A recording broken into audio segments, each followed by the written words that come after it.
The goal of this video is just a refresher on feet per minute formulas. If you're trying to traverse a duct and then figure out your feet per minute, so then you can figure out your cubic feet of air per minute.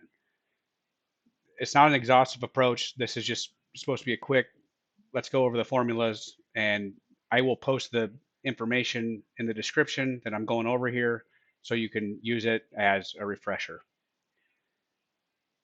So if you're doing typical HVAC applications, so typical temperatures, you can use this 4005 as a constant and use this formula. So feet per minute equals 4005 times the square root of your velocity pressure. The velocity pressure, again, that is just your Magnehelic gauge and your Pitot tube. So if you've already been testing duct, that's what you're reading.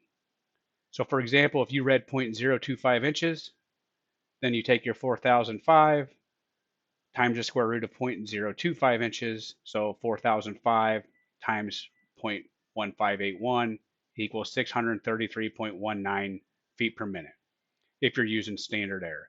If you want to know where the constant comes from, this will be in the description. This is how they came up with it with all this information down below.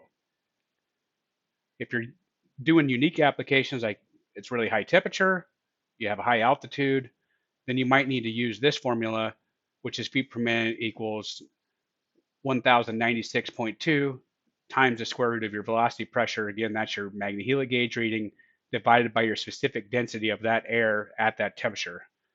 So as you know, if you look at a psychometric chart, or you just know that when air heats up, it expands. When it cools down, it contracts. So that changes your specific density of air in pounds per cubic foot. So that will actually change your velocity feet per minute. So for example, we did that same 0.25 inches and our air temperature is 140 degrees Fahrenheit with a specific density of 0.06617 cubic feet per pound. Then you just plug that into the formula. So your 0.025 is your gauge, 0.06617 is your specific weight. This is your constant.